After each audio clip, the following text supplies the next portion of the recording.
Hi friends, welcome to அக்கா சமையல் ready. இன்றைக்கி நம்ம பிரியாணி தான் செய்ய போகிறோம். டம் பிரியாணி. இது வந்து ஹோட்டல் டேஸ்ட்டுக்கு வந்துடும். பசங்க என்ன தான் வீட்டில் செஞ்சாலும் அந்த ஹோட்டலுக்கு தான் போகணுன்னு சொல்லுவாங்க. அந்த டேஸ்ட்லேயே நம்ம உதிரி உதிரியாக சாஃப்டாகவும் சிக்கனு ரைஸ் எல்லாம் சாஃப்டாகவும் இருக்கிற மாதிரி நம்ம செஞ்சு பார்க்க போகிறோம். வாங்க எப்படி செய்கிறதுன்னு பார்க்கலாம். அதுக்கு முன்னாடி சப்ஸ்கிரைப் பண்ணாதவங்க சப்ஸ்கிரைப் பண்ணிக்கோங்க. வாங்க வீடியோக்குள்ளே போகலாம்.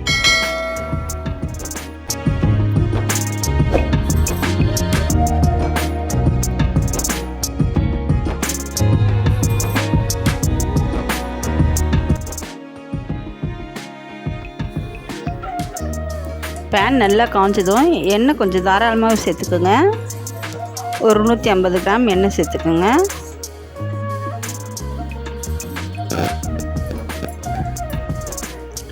எண்ணெய் நல்லா காஞ்சிடுச்சு. இப்போ வந்து பட்டை, லவங்கம், ஏலக்காய், கல்பாசி இது 4த்தையும் சேர்த்து நல்லா பொரிய விடலாம்.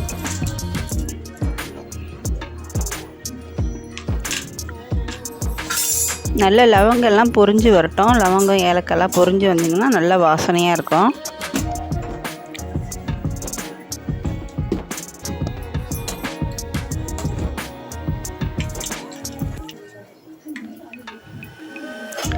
நல்லா பொரிஞ்சு வந்துடுச்சு.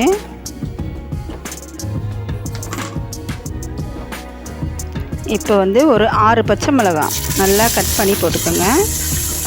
நான் 2 துண்டாக உடச்சி போட்டிருக்கேன். இது நல்லா பொன்னிறமாக வதங்கட்டும். அப்போ தான் உங்களுக்கு நல்லா டேஸ்ட்டு கொடுக்கும்.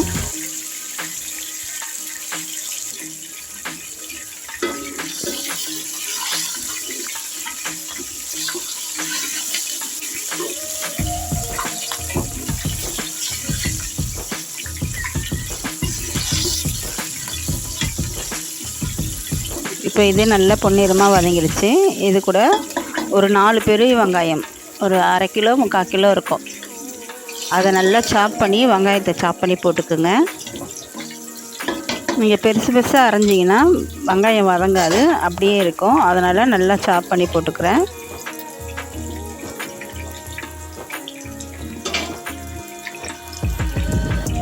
பாருங்கள் எவ்வளோ பொடியாக இருக்குது. அப்போ தான் நல்லா சீக்கிரமாக வதங்கிடும்.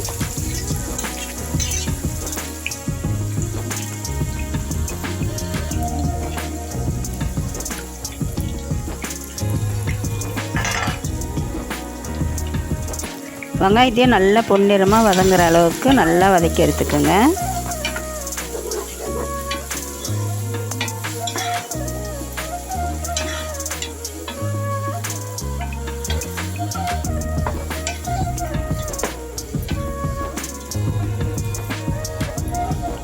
கொஞ்ச நேரம் வதக்கி விட்டுட்டு கொஞ்சம் ஒரு பிடி உப்பு போட்டு சேர்த்துக்கலாம்.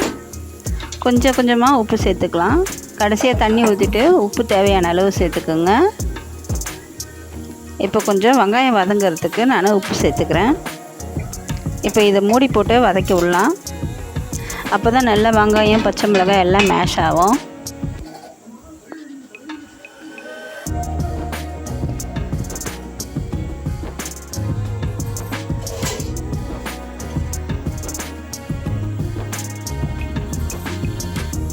பாருங்க வெங்காயம் நல்லா வதங்கி வெந்திருக்கு. இப்போ வந்து இஞ்சி பூண்டு பேஸ்ட்டு சேர்த்துக்கலாம். இஞ்சி வந்து ஒரு 150 கிராம் சேர்த்துக்குங்க. பூண்டு ஒரு 100 கிராம் சேர்த்துக்குங்க. நல்லா மைய அரைச்சி போட்டு சேர்த்துக்கலாம்.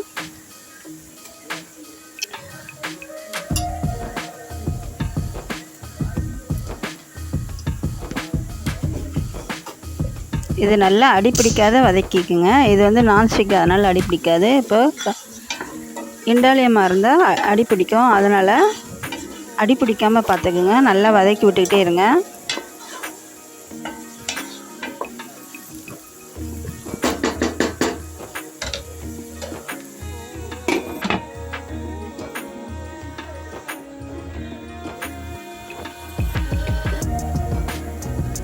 இப்போ இஞ்சி பூண்டும் நல்லா வதங்கிடுச்சு.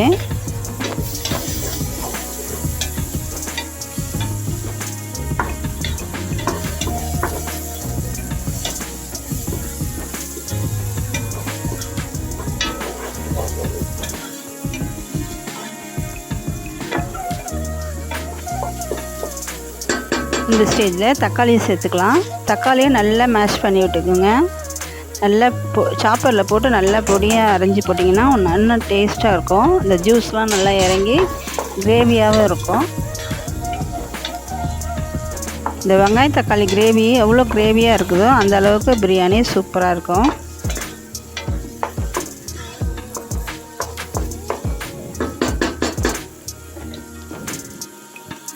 இது கூடவே நம்ம புதினாவை சேர்த்துக்கலாம். ஒரு கட்டு புதினா நல்லா கழுவி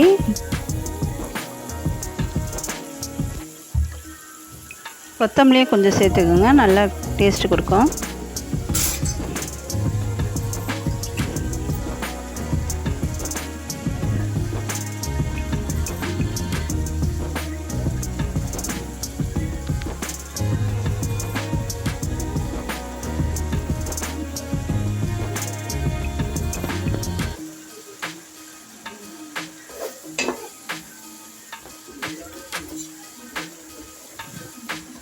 அடி பிடிக்காமல் கிளறி விட்டுகிட்டே இருங்க. இப்போ இதையே மூடி போட்டு நல்லா வதக்கி விட்டுக்கலாம்.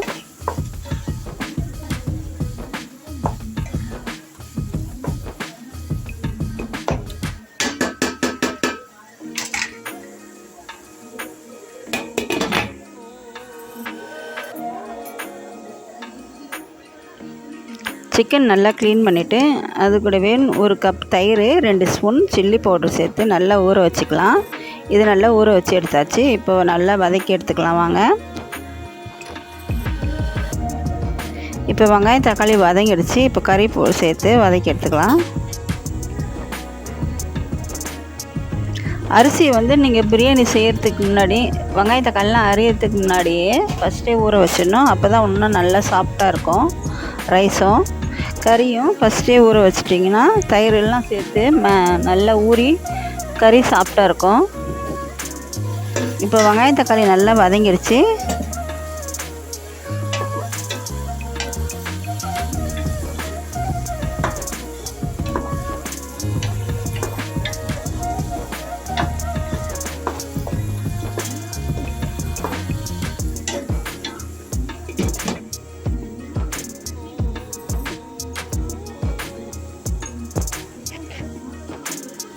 சிக்கன் வாங்கிட்டு வந்ததும் நல்லா க்ளீன் பண்ணிவிட்டு ஒரு கப் தயிர், 2 ஸ்பூன் சில்லி பவுடர் சேர்த்து நல்லா ஊற வச்சுக்கலாம்.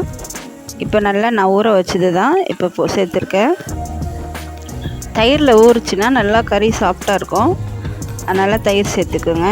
இப்போ எக்ஸ்ட்ரா ஒரு ஸ்பூன் சில்லி பவுடர் சேர்த்துக்கிறேன். காரம் உங்களுக்கு தேவையாக இருந்தால் சேர்த்துக்குங்க, இல்லைன்னா ஆப்ஷனல் தான். இது நல்லா கறி நல்லா வேகட்டும்.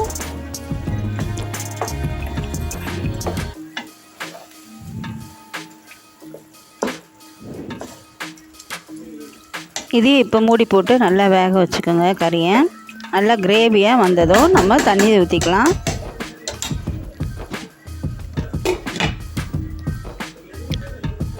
இப்போ 1 டம்ளர் அரிசிக்கு 1 டம்ளர் தண்ணி தான் ஊற்ற போகிறோம். ஏன்னா அரிசியை நல்லா ஊற வச்சுருக்கோம். கறியிலேருந்து தண்ணி நிறைய பிரிஞ்சு வந்திருக்கு. அதனால் 1 டம்ளர் அரிசிக்கு 1 டம்ளர் தண்ணி போதும். ஏன்னா அப்போ தான் சாப்பாடு நல்லா உதிரி உதிரியாக வரும். நம்ம ஊற வச்சதுனால ரைஸும் நல்லா சாஃப்டாகவும் இருக்கும். பாருங்கள், வெங்காயம் தக்காளிலாம் நல்லா கிரேவியாகவும் ஆயிடுச்சு. கறியும் முக்கால்வாசி வெந்துடுச்சு. இப்போ தண்ணி சேர்த்துக்கலாம்.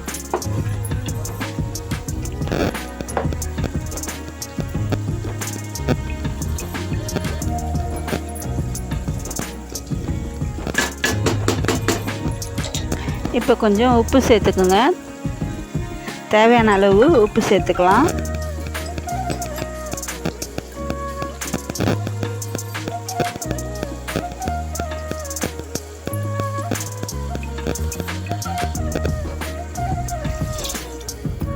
நான் சொம்பில் ஊற்றுறேன். இந்த சொம்பு ஒரு சொம்பு 2 டம்ளரு, அதனால் நான் 3 சொம்பு ஊற்றுறேன்.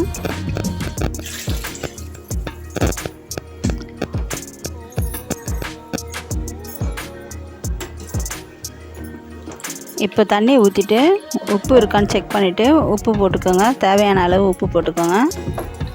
உப்பு கொஞ்சம் கரிப்பாகவே போட்டுக்கோங்க. கொஞ்சம் அதிகமாக போட்டிங்கன்னா அரிசிக்கு கரெக்டாக இருக்கும். ஏன்னா அரிசி போட போகிறோம்ல, அதுக்கும் சேர்த்தா மாதிரி கொஞ்சம் உப்பு கறிக்க போட்டிங்கன்னா தான் உப்பு கரெக்டாக இருக்கும்.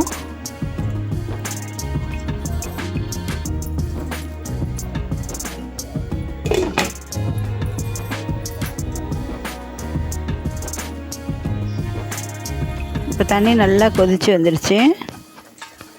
இப்போ அரிசி சேர்த்துக்கலாம்.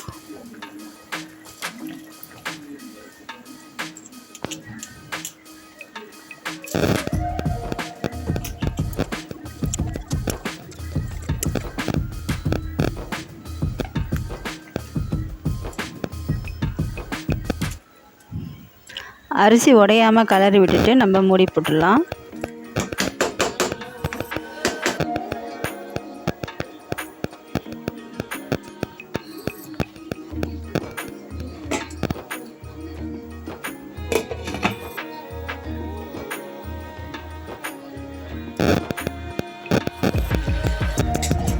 இப்போ அரிசி நல்லா முக்கால்வாசி வெந்துடுச்சு. இப்போது அரிசி உடைக்காமல் நல்லா கலரி விட்டுக்குங்க. ஏன்னா அடி பிடிச்சிரும், அடியில் கொஞ்சம் தீஞ்சிரும். அதனால் லைட்டாக கலரி விட்டுட்டு நம்ம கலர் பொடி சேர்த்துக்கலாம். உங்களுக்கு கலர் தேவையில்லைன்னா சேர்க்க தேவையில்ல. கொஞ்சமாக இது டபுள் கலராக வரும், அதனால் மேலிட்ட கொஞ்சமாக கலர் பொடி சேர்த்துருக்கேன், கேசரி கலர்.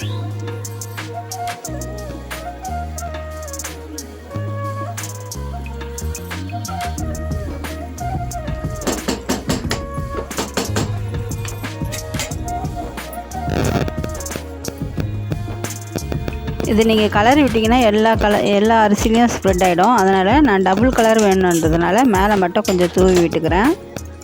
இப்போ ஸ்டவ்வை வந்து சிம்மில் லோ ஃப்ளேமில் வச்சுட்டு நம்ம டம் போட்டுடலாம். இதே அடுப்பாக இருந்தால் நீங்கள் மேலே கறி போட்டு டம் போட்டுருங்க. அதனால் நான் சிம்மில் வச்சுட்டு இப்போ மூடி போட்டு டம் போட்டுறேன். பக்கத்தில் ஒரு ஸ்டவ்வில் 65 செஞ்சுக்கலாம். இந்த 65க்கு நான் வந்து கரம் மசாலா தூள், இஞ்சி பூண்டு பேஸ்ட்டு, சில்லி பவுடர், உப்பு, கொஞ்சமாக மைதா மாவு.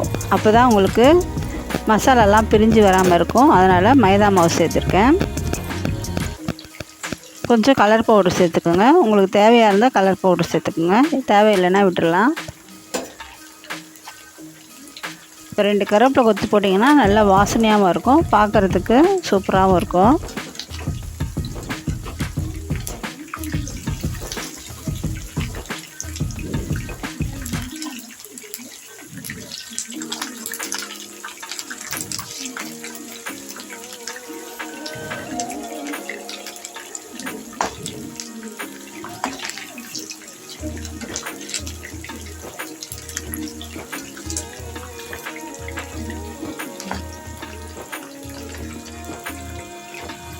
பாருங்கள், பிரியாணி ரெடி ஆகிடுச்சு.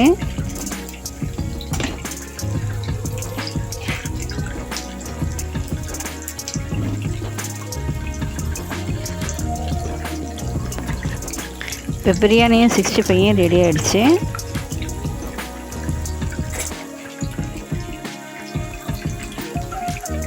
பாருங்கள், கலரி விட்டு பாருங்கள் எவ்வளோ சூப்பராக உதிரி உதிரியாகவும் இருக்குது.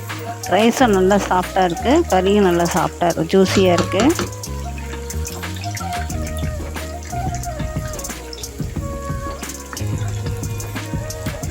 நீங்கள் அப்படியே மூடி போட்டு சர்வ் பண்ணலாம்.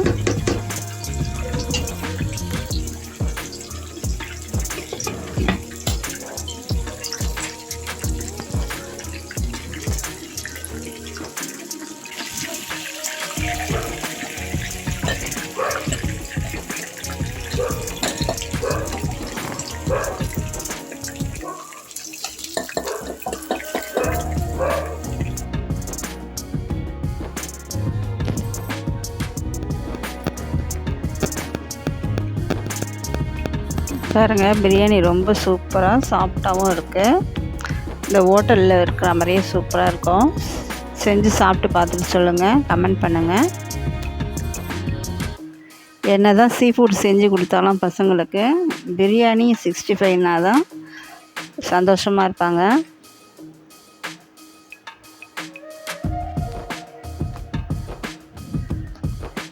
சண்டே ஸ்பெஷல்னாலே பிரியாணி தான்.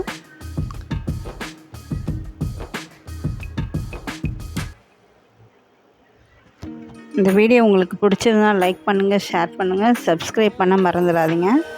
தேங்க்ஸ் ஃபார் வாட்சிங்.